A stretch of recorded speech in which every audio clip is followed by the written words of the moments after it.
Welcome to another edition of Islanders Insider. I'm Stephen King. We come to you from the locker room once again today. We'll talk some Islanders men's basketball with head coach Willis Wilson, as well as women's basketball with head coach Royce Chadwick. We'll also take a quick look on what's upcoming for Islanders baseball. That's all today. Let's talk some Islanders men's basketball, though, with the head coach, Coach Willis Wilson. How are you? I'm doing well. Well, a bit of an up and down week, no doubt. One win, one loss, unfortunately. Now, what is it now, 6-2? Well, it could be fortunately. Oh, it could be fortunately? I like That's that. That's interesting. This is true to the way you look at it. Now, as I mentioned, a bit of an up and down week, but the win against Southeastern, the loss to New Orleans, it was a challenging week. That game against Southeastern in particular, are those kind of gratifying wins for you? Like when your team has to dig deep and find a way and make plays down the stretch, more than maybe just a blowout win? I don't think there's any question. You have to learn how to win in a lot of ways. You have to be able to win from out in front, get a lead and keep a lead, maintain it throughout the course of the game. You have to learn how to come from behind. I mean, basketball is very spontaneous. It's going to offer you a lot of different scenarios, and we've practiced and worked on a lot of those scenarios, and we were really fortunate to be able to dig down deep, as you mentioned, and pull that game out. And so I don't think there's any question that it's gratifying. I do feel like with as young as our team is and finding ourselves in so many different situations, it had a little bit of an impact on us on Saturday. You go from the confines of the Dugan Wellness Center with a terrific crowd to the vastness of the American Bank Center, and we just didn't quite have our legs. It was pretty indicative of the way we shot the ball in the first half, and then obviously down the stretch in that the second half, just not being able to make free throws was really disappointing. And you mentioned a moment ago being in the Dugan Wellness Center. We already know that it's kind of a shooter's gym as it is, but just being in the center that night, coming back into the new semester, all the students back on campus, that was probably one of the best atmospheres we've had here in a long time. It was fun. It was really fun. It was exciting. It was loud. It's the kind of atmosphere that you want to see in college basketball. I give Southeastern a lot of credit. They played a terrific basketball game. It was as well played game by both teams on both sides. I thought they did a great job of executing their offense, as did we. I thought the defensive side was very good for both teams. And the truth of the matter is, I think the second half was really indicative of what happens when you play good teams. Defense kind of takes over, and you're forced to have to make shots. The shooting percentages by both teams tapered off considerably in that second half. But I thought our guys did a good job with doing the things that we had to do to win, and did a really good job of limiting some of the things that they were trying to do in areas where they had success in that first half. A lot of playmaking needed to be done, and one guy stepping up for you did a lot of that and really got the crowd going. Jake Coher off the bench for you, and that bench unit that comes in gives you some energy. He in particular made some big threes, but some of his acrobatics as well off defensive pressures, turning them into transition chances. It was pretty electrifying. Well, that's what you have to have if you're a good team. You have to have guys that are capable of making plays. When you go down the list of guys on our roster, you get Zane Knowles on the inside, and his ability to rebound the ball and score down low. He's a playmaker. John Jordan is a playmaker. I thought Joy Williamson had as good an effort as anybody on the floor that night. 11 rebounds. When you're 6'4" and you're chasing down rebounds and challenging big guys the way he did, some of his drives to the rim. But Jake was really a real highlight of sorts. He just did so many things for us, but defensively in particular, I think he takes a lot of pride in his toughness and his ability to get after guys. And he wanted to be in tough situations on the defensive side, and that's what you have to have. That's kind of a hallmark that you got a chance to be a pretty good team when you have guys that want to be out on the floor in key defensive situations. In the loss, though, against New Orleans, we just had trouble getting the finishes, as you alluded to earlier. And give a lot of credit to New Orleans. They contested everything. They had 11 blocks on the night. We just did that shake us up? Do you think that rattled us a little bit? You know, I just felt like we were really impatient. We didn't play our style of basketball. I counted 6 opportunities in the first half where we shot the ball on one pass. That's just not the way we play. We're an inside-outside team. We really need to stretch the defense and get the ball side to side and try to get some touches on the inside, whether it's John Jordan through penetration or tossing that thing inside to the big guys. We just never really found our rhythm, and so our shots were a little bit untimely. We've been pretty good on the offensive glass this year, And when the shots are coming early in possessions, guys don't really see those shots coming, so they're not really in rebound position. We haven't taken the defense out of rebound position and scoring position for that, or defending position for that matter, to get scoring opportunities. And so I just thought we played a little bit rushed.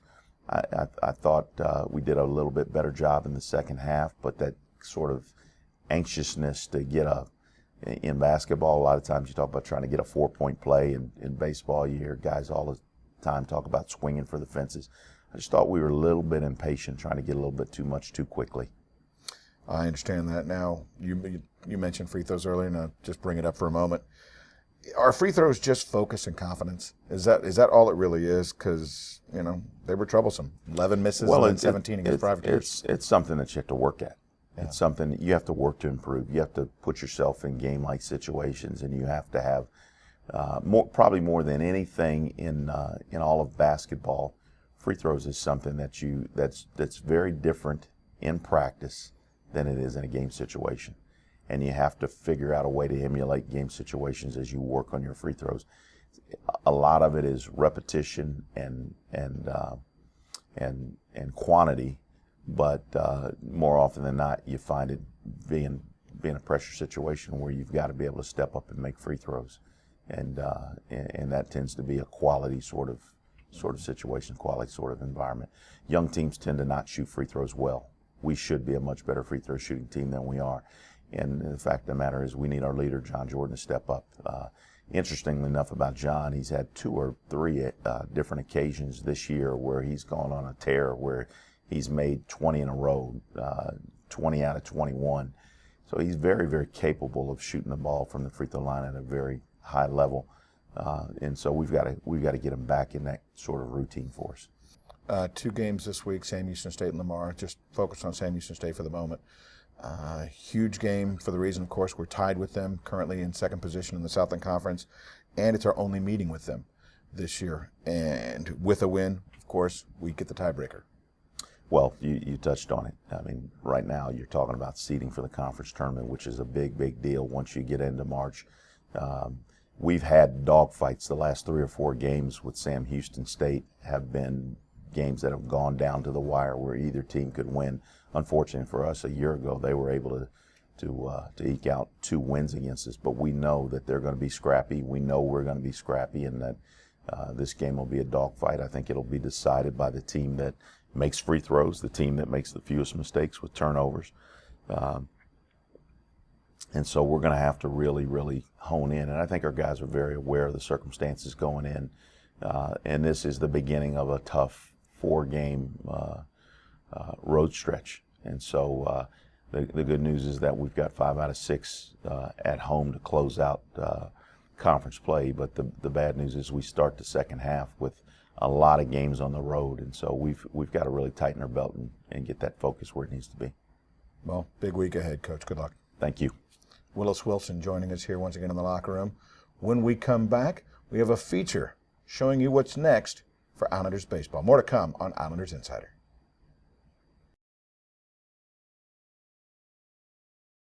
What's Massage Envy Spa? For me, it's healthy, it's affordable. I mean, he always wants pain relief. Right. And I want a healthier complexion. And now we can get a customized massage or a healthy skin facial. At a really good price. At a great price. And nothing feels better than that. Customized massages and healthy skin facials, all at the perfect price. Start a healthy routine today with Massage Envy Spa. Go, you'll see.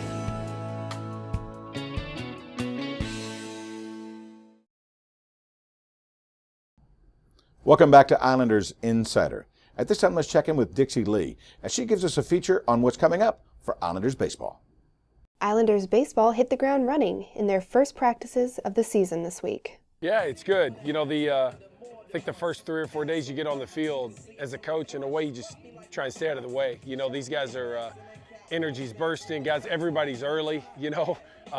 Somebody just, one of the coaches got here and wanted to know, hey, everybody here ready to go? Yeah, they've been here ready to go for a half hour, you know. So the first few days are great. Guys are bouncing around, and, you know, you try and do your best in practice to simulate game action, you know, and you want to make practice hard. You want to push them. You want it to be physically tough. You want to mentally challenge them, and so that when we build up and start getting closer to games, game day's easier. You know, that's what you try and do as a coach. It feels good. Everybody's amped up. We're getting about to play the first game, so it's fun to see everybody get back to school from Christmas break and see everybody hungry to win this championship this year. You know, I want to make sure these guys are positive, confident, feel good about themselves, feel good about their skills. You know, and I think that's half the battle every day when practice is over and we go inside. I want these guys to feel good. I want them to feel like, hey, we might be the most talented team in the league, you know. So you want to put them in positions to go out and have success. And at the same time, like I said, you want to challenge them every day and push them. The Islanders are not only preparing for the season's upcoming challenges, but are working to find their stride as a fairly new team. We know we got a lot of returners. Like you said, we got 22 newcomers, so everybody's kind of finding their own spot in here and how they can help the team. And I think a lot of the older guys really accepted us new guys, and we blended together really easy, and it's pretty comfortable for everybody. And they're making their change from junior college here, high school here, what it was. So I think that we got good camaraderie right now and good team chemistry. And I think everybody's great together. I think it's one of the best teams we've had.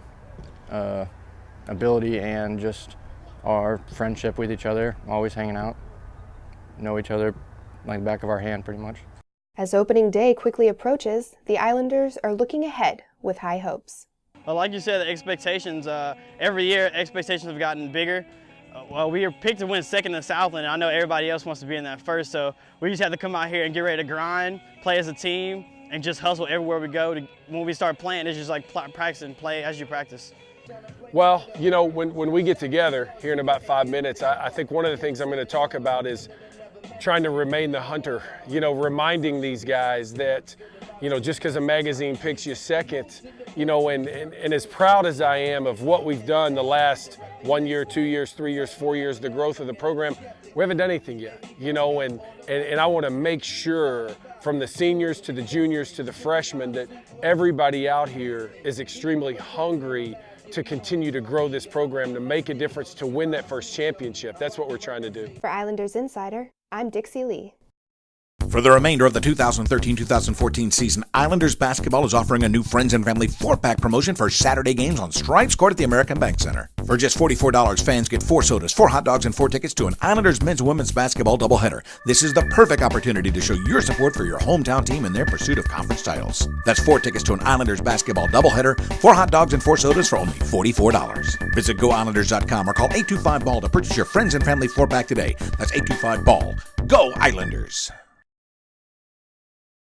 Welcome back to Islanders Insider. It's time to talk some Islanders women's basketball with the head coach of the program, Coach Royce Chadwick. Coach, how are you? I'm good, Stephen. Well, just what the doctor ordered. A couple wins this past week for the Islander women. Here's the astounding part. Your team won those 2 contests by an average of 41 points.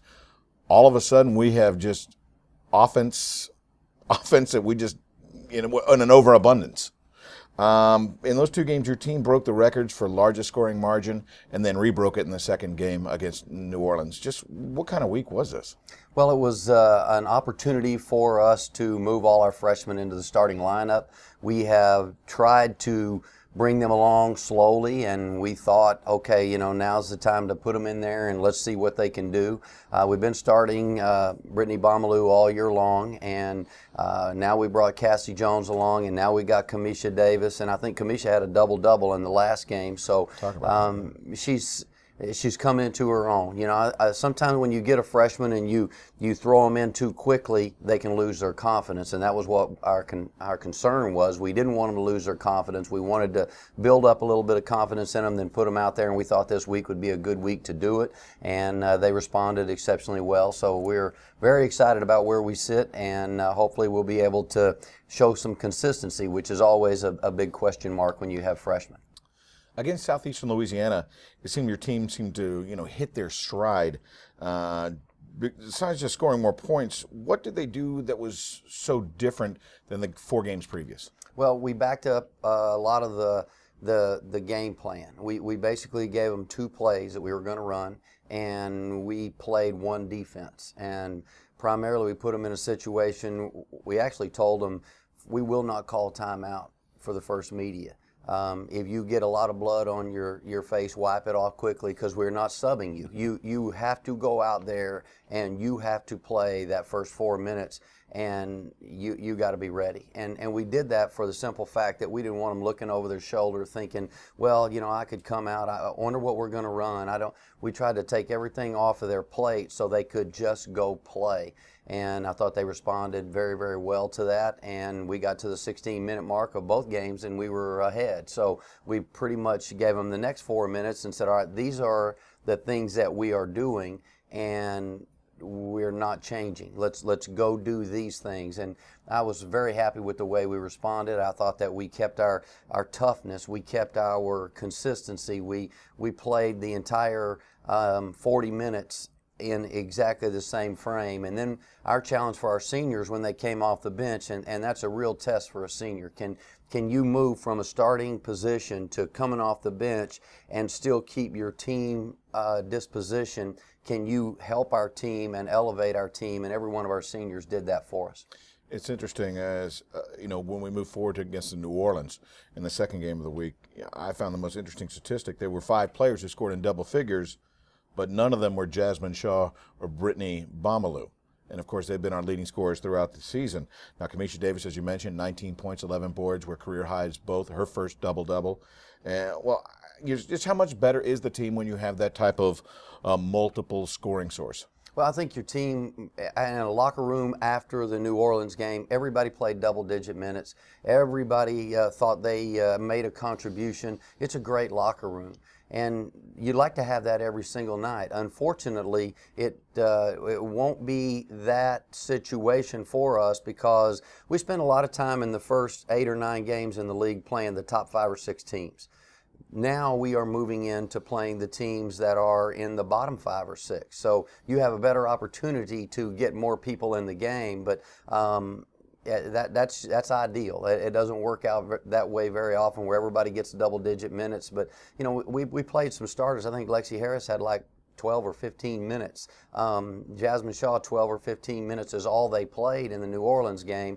And half of that is we've been UNO. I mean, last year we were in UNO's situation, and people could run rule us very easily. And we had people that played their starters the whole game and actually run ruled us. So we were going into that game with the thought that we're not going to do that. Everybody is going to play. Everybody's going to make a contribution, and they did. So we were happy with our team. Well, you mentioned your seniors coming off the bench, in particular Brandy Huff. She had a big week coming off the bench, averaging 16 points per game, while freshman Cassie Jones, which you also mentioned, averaged 14 points per game, shooting 70% from the field, and it was only her 3rd and 4th starts of the season. Everybody seems to be comfortable in settling into these roles. Am I seeing that correctly? Well, if we can play the level of competition we're playing right now, yes, everybody will be happy. Unfortunately, going on the road to Sam and going to Lamar, competition is going to increase. Minutes will have to be readjusted. I doubt that we go to Sam Houston and Lexi Harris plays less than 30 minutes. You know, we got to get more contribution from our mainstays, and you know, because they have a great post player, and she's going to educate some of our freshmen if we're not careful. So we'll have to adjust as we go, but tough road trip coming up, and hopefully our players will be able to adjust. Well, not to sound too cliche here, but is every game from this point a must-win situation? You know, the must-wins come in March. We got to get to Katy, and then they become must-wins. Right now, we need to play well. We need to keep building on this. We got 3 freshmen that are starting, and I think you can see the talent is there. The consistency has not been there. The fearless disposition is there. They are doing the things that we want them to do. They've turned the corner from being high school players to being college players now. Now they got to start becoming the type of players that can overcome adversity. They're the ones that we're going to put you out there and put you in place, and it's your opportunity now to show what you're capable of. And boy, the sky's the limit for the future for these girls, and hopefully they'll continue to improve. And you had a lot of basketball left. You know, if you'd have told me 1 year ago, now next year, coach, your team's going to have 10 wins, I would have said, boy, those freshmen must be going to turn the corner quickly. And we have 10 wins, and that's great. We got 10 games to go. So we have opportunities to really do something with our young kids. No doubt. Now, as you mentioned, Sam Houston State, Lamar are up next for you. The Bearcats do have the top rebounder in the conference, which you were talking about, Rivley. Is it important for you to prepare for a player like this or a team like this and really focus on them, or is your practice more about just what we do? Just keep working on what we do and kind of we'll not concern ourselves as heavily with them, but as long as we take care of what we do, we should be all right. Well, we do a little bit of both. You know, I think every day in our practice we go over what we do, but we also want to look at tendencies. And honestly, you can give a freshman too much information. You can give a player that doesn't have a lot of experience too many things to think about. And so, you know, the scouting report we gave our players in November was about 4 pages thick. The scouting report we're giving these freshmen now is 1 page. And we're giving them 1 or 2 things for them to really focus on, and they've done really well. Hopefully by March we can give them 3, and they'll really be able to focus on those things. But a lot of our seniors will give them a little extra stuff and tell them now, you know, this girl really likes an up and under move, and our freshmen are like, okay, what is that? You know, so we try to not overload them, but we try to do a little bit of both and make sure they know the tendencies of who we're about to face. We had a great week. Looking forward to 2 more, taking it back on the road. Coach, good luck to you. Thank you. When we come back, we'll bring you up to speed on what's next for Islanders Athletics. Stay with us. More Islander Insider in a moment. It's the countdown to Katy. Southland Conference basketball teams are fighting for a chance to play in the Merrill Center. A league title and a bid to the big dance will be on the line.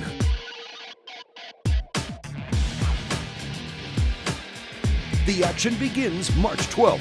Visit southland.org/Katy or Ticketmaster.com and start your countdown to Katy. Welcome back to Islanders Insider. At this time, let's take a look at what's up next for Islanders Athletics. Doubleheaders continue for Islanders basketball, but the teams will do so on the road. Thursday, January 30th, the teams will head to Sam Houston State with the doubleheader getting underway at 5:30. On Saturday, February 1st, teams travel to Beaumont to face Lamar University, with that doubleheader beginning at 4. On Thursday, February 6th, they'll head to the University of Incarnate Word in San Antonio, doubleheader starting at 5:30. And then on Saturday, February 8th, they'll travel to Abilene to face Abilene Christian, with that doubleheader beginning at 1 o'clock. The tennis teams have their seasons rolling, with the women traveling to the University of Houston on Sunday, February 2nd for a 1 o'clock start time. Then on Tuesday, February 4th, the men and women will travel to Prairie View A&M for a 2 o'clock start. And on Thursday, February 6th, the women will continue on the road as they travel to UTSA. That start time, 2 o'clock. Indoor track continues its season on January 31st and February 1st at the Howie Ryan Invitational in Houston. That is an all-day event. And finally, softball season has its first pitch in San Marcos at the CenturyLink Classic, where they'll play 6 games in 3 days, starting Friday, February 7th at Texas State, that time 2:30. As always, for all the latest on Islanders Athletics, you can keep track of all Islanders Athletic schedules at GoIslanders.com or all Islanders social media. We want to thank once again Royce Chadwick, head coach of Islanders women's basketball, and Willis Wilson, the head coach of Islanders men's basketball, for joining us again here in the locker room today. And of course, we thank you for joining us here as well. I'm Stephen King. You've been watching Islanders Insider.